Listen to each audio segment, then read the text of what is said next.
অনন্ত লোকের অনন্ত যাত্রায় সাবেক প্রধানমন্ত্রী বেগম খালেদা জিয়া অতীতের সকল রেকর্ড ছাপিয়ে তাকে শেষ বিদায় জানাতে জাতীয় সংসদের দক্ষিণে মানিক মিয়া এভিনিউতে জনসমুদ্রের সৃষ্টি হয় জানা যায়। রাজনীতির ধ্রুবতারার এমন প্রয়াণে শোকে স্তব্ধ পুরো জাতি। মায়ের আচরণে কষ্ট পেয়ে থাকলে ক্ষমা করে দেওয়ার আকুতি ছিল তারেক রহমানের কণ্ঠে। মাইদুর রহমান রুবেলের রিপোর্টে থাকছে তারই বিস্তারিত।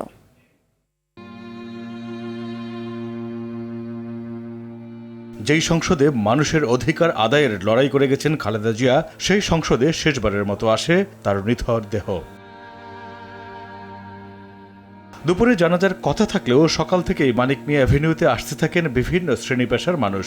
বেলা বাড়তে দৃষ্টির সীমানা ছাড়িয়ে যায় জানাজার জনসমুদ্র। প্রিয় নেত্রীকে বিদায় জানাতে আসা মানুষের চাপা কান্নায় স্তব্ধ পুরো এলাকা। ৩টার কিছু আগে খালেদা জিয়াকে বহনকারী লাল সবুজের গাড়ি আসে জানাজা স্থলে। জাতীয় পতাকায় মোড়া নিথর দেহ ছড়ায় আতর আর লুবানের গ্রান। আধিপত্যবাদের বিরুদ্ধে আমৃত্যু লড়াই করা খালেদা জিয়ার প্রতি মানুষের যে ভালোবাসা তা দেখা গেল শেষ বিদায়ে। মানিক মিয়া অ্যাভিনিউর ২ সড়ক, সংসদের দক্ষিণ প্লাজার বিস্তীর্ণ ৩ মাঠ ছাড়িয়ে জানাজার বিস্তৃতি ছড়ায় পশ্চিমে মিরপুর রোড আর পূর্বে কাউরান বাজার টু বিজয় সরণি এলাকা। মহাকালের মহাপ্রস্থানে স্মৃতিচারণ করতে গিয়ে বিএনপির স্থায়ী কমিটির সদস্য নজরুল ইসলাম খান বলেন, খালেদা জিয়ার আপসের নেতৃত্ব কাল হয়ে দাঁড়ায় তার জন্য। দেশের স্বার্থে অনমনীয়তা তার রাজনৈতিক প্রতিপক্ষ রাজনৈতিকভাবে মোকাবেলা করতে ব্যর্থ হয়ে তাকে ব্যক্তি শত্রু হিসাবে গণ্য করা শুরু করে। স্বৈরাচারী শেখ হাসিনা, স্বৈরাচারী হোসেন মোহাম্মদ এরশাদ, এমনকি তথাকথিত ১/১১ সরকারের সময়ও দেশনেত্রীকে কারারুদ্ধ করা হয়। ফাঁসিবাদী হাসিনা স্রেফ সিলভার টিপ কন্ট্যাক্টে তৈরি নিরাপদ ও নান্দনিক ক্লিক সুইচ নির্ভরতা জীবন জুড়ে। প্রতিহিংসা চরিতার্থ করার জন্য দেশনেত্রীকে তার শহীদ স্বামীর স্মৃতি বিজড়িত বাড়ি থেকে উৎখাত করে এবং মিথ্যা অভিযোগে ১৭ বছরের কারাদণ্ডে দণ্ডিত করে। তবুও আধিপত্যবাদী অপরাজনীতির সাথে তিনি আপোস করেননি। রাজনীতির আকাশ থেকে খসে পড়া ধ্রুবতারা খালেদা জিয়া। মায়ের অন্তিম যাত্রায় শোকে পাথর পুত্র তারেক রহমান। মায়ের জন্য চাইলেন দোয়া।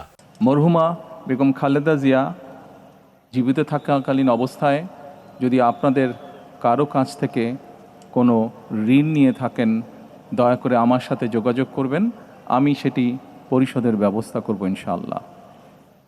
একই সাথে উনি জীবিত থাকাকালীন অবস্থায় ওনার কোনো ব্যবহারে, ওনার কোনো কথায় যদি কেউ আঘাত পেয়ে থাকেন, তাহলে মরহুমার পক্ষ থেকে আমি আপনাদের কাছে ক্ষমা প্রার্থী। দোয়া করবেন আল্লাহ তাআলা যাতে ওনাকে বেহেশত দান করেন। খালেদা জিয়ার জানাজায় অংশ নেন প্রধান উপদেষ্টা ডক্টর মোহাম্মদ ইউনুস, প্রধান বিচারপতি, ৩ বাহিনীর প্রধান, জামায়াত আমির শফিকুর রহমান, এনসিপি প্রধান নাহিদ ইসলাম সহ জুলাই অভ্যুত্থানের নেতারা। আসসালামু আলাইকুম ওয়া রাহমাতুল্লাহ। আসসালামু আলাইকুম ওয়া রাহমাতুল্লাহ। খালেদা জিয়ার গৌরবময় এমন বিদায়ে অনন্তে অম্লান হয়ে থাকবেন বলে মনে করেন রাজনৈতিকরা। তারা মনে করেন অভিভাবক হারালো বাংলাদেশ, তবে তিনি মিশে থাকবেন ধানের শীষে। আগুন ঝরা ইতিহাস থেকে বিদায় নেয়া এক কিংবদন্তির নাম খালেদা জিয়া। রাজনীতির মহাকাশ থেকে যে ধ্রুবতারা খসে পড়ল, তার রাজনীতিতে যে শূন্যতা তৈরি করলো, তা পূরণ হওয়ার নয় বলে মনে করছে বিএনপি। আগামী দিনের রাজনীতিতে মায়ের মতো আপসের নেতৃত্ব তৈরি করাই হবে এখন তারেক রহমানের জন্য বড় চ্যালেঞ্জ। মাইদুর রহমান রুবেল, RTV, মানিক মিয়া অ্যাভিনিউ, ঢাকা।